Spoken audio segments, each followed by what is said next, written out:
हमारे आसपास बहुत सी संजीवनी होती है। ऐसे कई जड़ होते हैं जो किसी संजीवनी से कम नहीं, बस आपको उसका इस्तेमाल पता होना चाहिए। वो मैं जो बता दूंगी। जड़ी बूटी यानी कि जड़ आपको मिल जाए, ये उपाय मैं बता रही हूँ। बस आप सही से कर लीजिएगा, दिक्कतें अपने आप दूर हो जाएंगी। आज आपको जड़ी बूटी से जुड़े एक एक उपाय बताऊंगी। आपको पैसा मिलेगा, संतान योग बनेंगे और ये सब आपके घर के आसपास मौजूद जड़ी बूटी से ही होगा। आपको आचार्य बालकृष्ण जड़ी बूटी के फायदे भी बताएंगे और आपको जड़ी बूटी से सुंदर बनाने वाली ब्यूटी टिप भी होगी जो आपके घर में बन जाएगी और साथ साथ इजीली फॉलो हो जाएगी।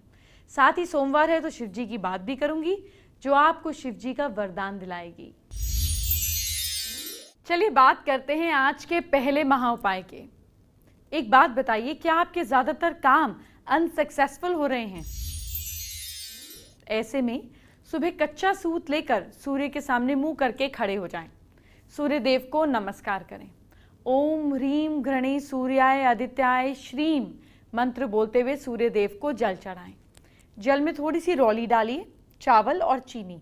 आप एक आधा लाल फूल भी डाल सकते हैं। ये सारा सामान जब जल में डाल दें उसके बाद आप सूत ले लें और सूर्य देव की तरफ चेहरा करते हुए, गणेश जी का स्मरण करते हुए, गणपति जी को जरूर याद करना है। कोई भी मंत्र का जाप कर सकते हैं और इस सूत में 7 गांठें लगाएं थोड़े थोड़े गैप के बाद। फिर इस सूत को किसी खोल में रखकर अपनी कमीज की जेब में रख लीजिए। आपके बिगड़े काम बनने लग जाएंगे। हमारे आसपास बहुत सी जड़ी बूटियां होती हैं जो लाइफ की प्रॉब्लम्स को सॉल्व कर सकती हैं। इस बारे में हमारे शास्त्रों में ज्ञान दिया गया, लेकिन समय के साथ साथ लोग इतने बिजी हो गए कि नेचुरल चीज़ों की तरफ ध्यान ही नहीं देते। अब समय आ गया है वापस से नेचर की तरफ देखें और अपनी परेशानियों को सुलझाएं। चलिए आपको कुछ उपाय बता रही हूँ, कुछ दिक्कतें आपकी बता रही हूँ, ये कैसे दूर होंगी अब जानिए। सबसे पहले बिलपत्र। जी हाँ, ये वही पत्र हैं, ये वही पत्ते हैं जो आप शिवलिंग पर चढ़ाते हैं। एक्चुअली अश्विनी नक्षत्र वाले दिन एक रंग वाली गाय के दूध में बेल के पत्ते डाल के वो दूध जिसको संतान ना हो रही है उसको किसी मंदिर के सामने प्रवाहित कर दें। बस 1 चम्मच पीना है और बाकी मंदिर के सामने प्रवाहित कर देना और इतना सा ही दूध लेना है, वेस्ट नहीं करना है। संतान के योग बनेंगे, लेकिन डॉक्टर को दिखाते रहिए। इसी तरीके से अपामार की जड़, अश्विनी नक्षत्र में अपामार की जड़ लाकर इसे आप किसी डिब्बी में, ताबीज में रखकर किसी भी अगर सभा में जा रहे हैं तो सभा के लोग आपकी बात सुनेंगे। आप जहां जाएंगे आपका जलवा हो जाएगा। नागर बेल का पत्ता, ये भी आपको आसपास मिल जाएगा। घर में किसी चीज की चोरी हो गई हो तो भरणी नक्षत्र में, ये शुक्र का नक्षत्र होता है, भरणी नक्षत्र में गूगल कर लीजिएगा भरणी नक्षत्र इस महीने में कब आ रहा है। नागर बेल का पत्ता लाकर उस पर कत्था लगाकर सुपारी डालकर चोरी वाले स्थान पर रख दीजिए। चोरी की गई चीज अगर ना भी मिली तो इंसान जिसने किया है वो पता चल जाएगा। इसी तरीके से शंखाहुली की जड़, भरणी नक्षत्र में शंखाहुली की जड़ लाकर ताबीज में पहने। जिसको भी आप प्यार करते हैं वो आपकी तरफ आकर्षित होगा, लेकिन आपका 1 to 1 इंसान से होना चाहिए। अब आप शाहरुख खान के लिए पहनेंगे तो वो तो आपके लिए आकर्षित नहीं होगा ना। तो जहां आपका कनेक्शन है, जहां तालमेल है, मिलना जुलना है, वहां पर। इसी तरीके से आग की जड़, सरकारी मामले में जीत के लिए आर्द्रा नक्षत्र में, राहु के नक्षत्र में आग की जड़ लाकर ताबीज की तरह गले में बांध लीजिए। पोटली में भी बांध सकते हैं। आप बस सच्चे होने चाहिए, जीत आपकी ही होगी। इसी तरीके से दूधी की जड़, सुख की प्राप्ति के लिए पुनर्वसु नक्षत्र में दूधी की जड़ लाकर शरीर पे लगाइए, लेकिन एलर्जी का ध्यान जरूर रखिएगा। इसी तरीके से शंख पुष्पी, पुष्य नक्षत्र में शंख पुष्पी लाकर चांदी की डिब्बिया में रखकर तिजोरी में रखें, धन की वृद्धि होगी। अब जानिए बरगद का पत्ता, अश्लेषा नक्षत्र में बरगद का पत्ता लाकर अन्न भंडार में रखें, भंडार भरा रहेगा। अब जानिए धतूरे की जड़, अश्लेषा नक्षत्र में धतूरे की जड़ लाकर घर में रखें, घर में कोई संकट नहीं आएगा, कोई नुकसान नहीं पहुंचेगा। इसी तरीके से बहेड़े का पत्ता, पूर्वा फाल्गुनी नक्षत्र में बहेड़े का पत्ता लाकर घर में रखें, घर में नेगेटिव एनर्जी दूर होगी। अभी कुछ और जड़ों की जानकारी बाकी है, आगे इसी शो पे दूंगी, बस शो देखते रहिए। अब आपके काम की एक और इन्फॉर्मेशन।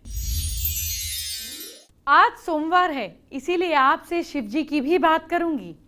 अगर आपके पास संतान नहीं है, अगर आप धनवान बनना चाहते हैं, अगर जीवन से सुख ही सुख चाहते हैं तो आपको महादेव की कृपा पानी है।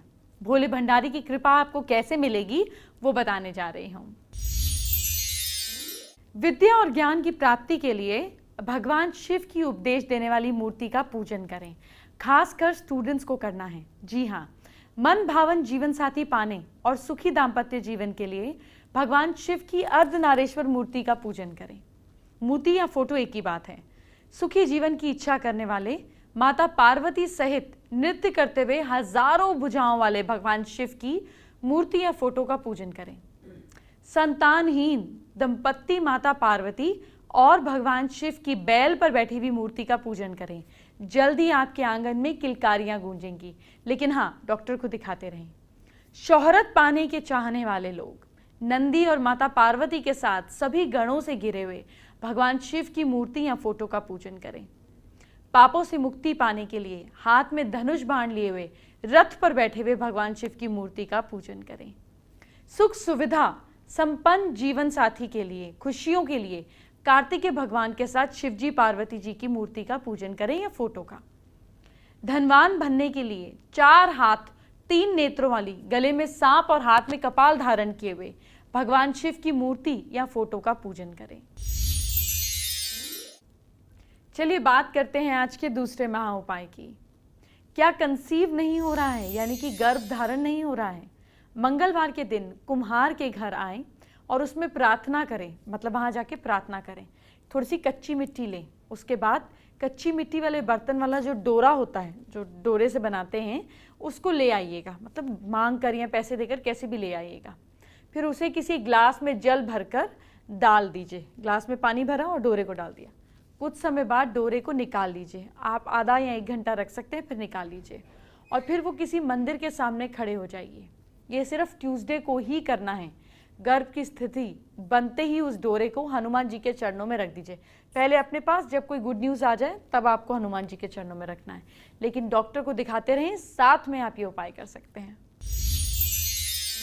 अब आपको कुछ और जड़ों के बारे में बताती हूँ जो संजीवनी का काम करती हैं, मैजिक करती हैं। आइए जानते हैं।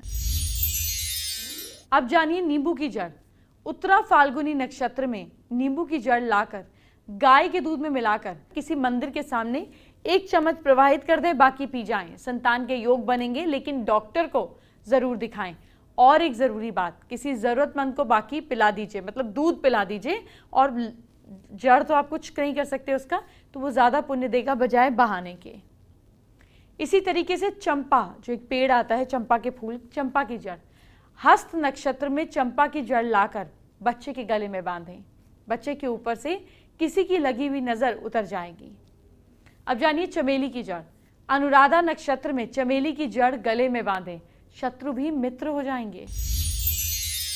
काले अरंड की जड़।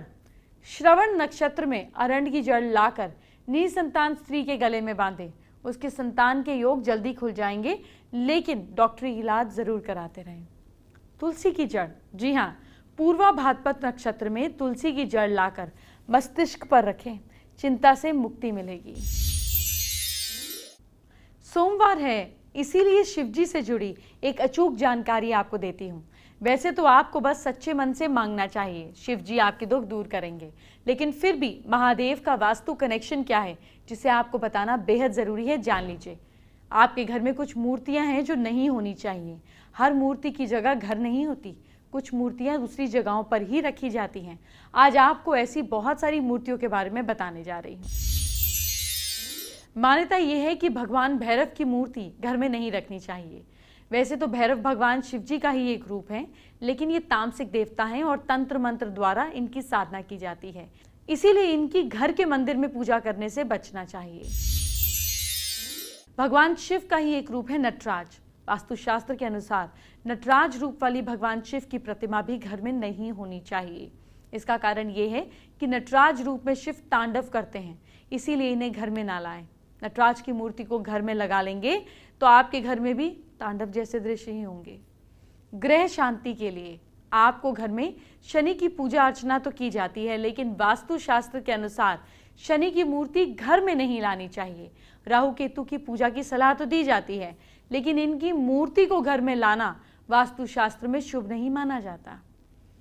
वास्तुशास्त्र के अनुसार घर में मंदिर में भगवान की सिर्फ सौम्य रूप वाली मूर्तियां ही होनी चाहिए। ऐसे में माँ दुर्गा की, माँ कालरात्रि की स्वरूप वाली मूर्ति भी घर में या फोटो घर में नहीं रखनी चाहिए। लेकिन ये मान्यता का एक पक्ष है। अगर कोई इनको घर में रखना चाहता है तो घर के पास के पुरोहित से सलाह ले। कोई भी भगवान किसी भी भक्त का कभी भी नुकसान नहीं करते हैं। चलिए बात करते हैं आज के तीसरे महाउपाय की। क्या घर गृहस्थी अच्छे से नहीं चल रही है? ऐसे में आप क्या करें? खाना बनाने के बाद जो चूल्हे की राख बचती है उसे कहीं उसको कहीं से भी ले आएं, कहीं पे भी चूल्हा जलता होगा, राख को गोबर में मिलाकर अपनी किचन को थोड़ी सी जगह पे उसको ऐसे लगा दीजिए। फर्श हो तो उस राख को पानी में घोलकर उसी पानी से फर्श पर डाल दीजिए। अगर गोबर ना भी मिले, पानी में घोलकर फर्श पर डाल दिया। और साथ साथ गृहस्थी का छोटा मोटा सामान, गिलास, कटोरी, चम्मच आदि हमेशा आपके यहाँ पर बने रहेंगे। अब आपको शिव जी की पूजा करते समय 7 चीजें नहीं चढ़ानी हैं। आप गलती से भी गलती ना कीजिए, इसलिए मैं आपको पहले ही सारी जानकारी दे देती हूँ। ध्यान से सुनिएगा। हिंदू धर्म में शंख को बहुत ही पवित्र माना जाता है और पूजा के लगभग सभी कामों में शंख का प्रयोग होता है। लेकिन शिवलिंग पर शंख से जल नहीं चढ़ाना चाहिए, ऐसा करना मना किया जाता है। तुलसी भी बेहद पवित्र मानी जाती है और सभी पूजा में इनका प्रयोग होता है, लेकिन तुलसी को भगवान शिव पर चढ़ाना मना है। ऐसे बहुत से लोग हैं जिन्हें इस बात की जानकारी ही नहीं होती है और वो भोलेनाथ की पूजा में तुलसी का इस्तेमाल करते हैं, जिसकी वजह से उनकी पूजा पूरी नहीं हो पाती। ऐसे कई धार्मिक काम हैं जिसमें हल्दी के बिना वो पूर्ण नहीं माने जाते, लेकिन भगवान शिव को हल्दी अर्पित नहीं की जाती। ऐसा इसलिए क्योंकि हल्दी स्त्री के श्रृंगार में इस्तेमाल होती है और इसीलिए हल्दी को शिवलिंग पर नहीं चढ़ाया जाता। भोलेनाथ को लाल रंग के फूल नहीं चढ़ाए जाते, साथ ही केतकी, केवड़े के फूल चढ़ाना भी मना है। भगवान शिव को सफ़ेद रंग के फूल चढ़ाने चाहिए, इससे वो जल्दी प्रसन्न होते हैं। भगवान भोलेनाथ पर हमेशा पीतल, कांसे या अष्ट धातु के बर्तन या लोटे से ही जल चढ़ाना चाहिए, लोहे या स्टील के बर्तन से नहीं। देखिए, शिवजी की पूजा में नारियल का इस्तेमाल तो कर सकते हैं, लेकिन शिवलिंग पर नारियल का पानी नहीं चढ़ाना चाहिए। ऐसा इसलिए क्योंकि शिवलिंग पर चढ़ाई जाने वाली सारी चीजें निर्मल होनी चाहिए, यानी कि जिसका सेवन ना किया जा सके। सिंदूर या कुमकुम महिलाएं अपने पति की लंबी उम्र के लिए लगाती हैं। भगवान शिव विध्वंसक के रूप में भी जाने जाते हैं, इसीलिए शिवलिंग पर सिंदूर या कुमकुम नहीं चढ़ाया जाता, बल्कि चंदन से इनकी पूजा की जाती है। चलिए, वक्त हो गया है आज की स्पेशल एस्ट्रो टिप का। ये वो टिप है जो मैं आपको देती हूँ स्पेशल आपके लिए। आज मैंने आपको बहुत सी जड़ी बूटियों की बात बताई। चलिए अब आपको 2 और खास जड़ी बूटियों के बारे में बताती हूँ और एस्ट्रोलॉजिकली इनको कैसे इस्तेमाल करें ये भी बताती हूँ। सबसे पहले हल्दी की जड़ ले लीजिए।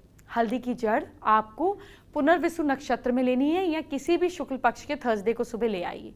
इसको पीले कपड़े में लपेटिए और जिनकी शादी नहीं हो रही है या जिनके अंदर लीडरशिप क्वालिटी नहीं है, उन्हें अपनी राइट पॉकेट में रखना चाहिए या right side of the body कहीं पे भी बांध दीजिए, रख लीजिए। ऐसा करने पर आपके अंदर ज़मीन आसमान के चेंज आ जाते हैं। जो लोग पुखराज अफोर्ड नहीं कर सकते वो भी इसको रखेंगे तो ये पुखराज जैसा काम करेगा। इसी तरीके से अगर आपकी ज़िंदगी में लग्जरीज नहीं है, सुख नहीं है, कंफर्ट नहीं है, शोहरत नहीं है, तो गुल्लर की जड़ शुक्रवार को ले आएं या फिर भरनी नक्षत्र में निकाल लें। सिल्वर शिमरिंग कपड़े में लपेटकर अपने पास रखिए। यह आपका शुक्र बली करेगी और सारी की सारी पॉजिटिव प्लेजर्स, खुशियां, एक्साइटमेंट आपके जीवन में आएंगी। बात करते हैं आज के चौथे महाउपाय की। क्या आपकी इच्छा ना होते हुए भी कोई काम करना पड़ रहा है, बिल्कुल मन नहीं है, तो आप कपूर और एक फूल वाली लौंग एक साथ जलाकर उसको 2-3 दिन में थोड़ी थोड़ी खा लीजिए। इतना सा लिख कर लीजिए। आपकी इच्छा ना हो तो आप कोई काम करना पड़ेगा अगर ऐसी सिचुएशन बनी हुई है, लेकिन अगर इसको करते हैं तो बात अलग ही हो जाएगी। और अगर आपको ऐसा लगता है कोई ज़बरदस्ती आपसे प्रेशराइज होकर कुछ करा रहा है तो पुलिस की मदद ज़रूर लीजिए। एंटरटेनमेंट की बात बाद में, पहले आपके कल, आपके फ्यूचर की बात। क्या करें आप राशि के हिसाब से कि कल हो जाए बहुत अच्छा और लकी, जानिए। मेष राशि के लोग, कल हो सके तो सूर्य देव को जल जरूर दीजिए। लक आपका साथ दे रहा है कल के दिन 61%। वृश्चिक राशि के लोग, कल गरीबों को कपड़े दान में दीजिएगा आप। किस्मत साथ दे रही है आपका कल के दिन 75%। मिथुन राशि के लोग, कल आप गाय को रोटी ज़रूर खिलाइएगा। किस्मत साथ दे रही है आपका कल 66%। कर्क राशि के लोग, आप लोग कल मसूर की दाल ज़रूर खाइएगा। भाग्य साथ दे रहा है आपका कल के दिन 54%।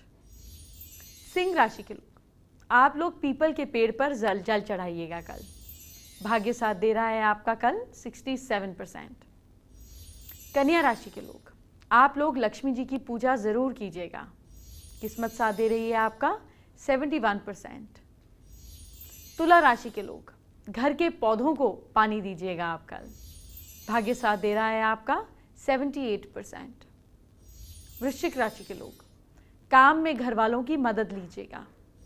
भाग्य साथ दे रहा है आपका 50%। धनु राशि के लोग, अपने पिता की सेवा कीजिएगा आप। किस्मत साथ दे रही है आपका 63%। मकर राशि के लोग, पान का पत्ता मंदिर में रखिएगा। किस्मत साथ दे रही है आपका 59%। कुंभ राशि के लोग, विष्णु जी की पूजा ज़रूर कीजिएगा। किस्मत साथ दे रही है आपका कल 69%। और मीन राशि के लोग, बड़े भाई और बहन की बात ज़रूर मानिएगा। भाग्य साथ दे रहा है आपका 64%। फेसबुक पर हर्षा त्रिवेदी ने हमारे साथ अपनी प्रॉब्लम शेयर की है। उन्होंने कहा है कि अपनी प्रॉब्लम का हल जानना चाहती हैं। मैरिड लाइफ में सुखी रहने के उपाय क्या है ये पूछ रही हैं। चलिए बात करते हैं।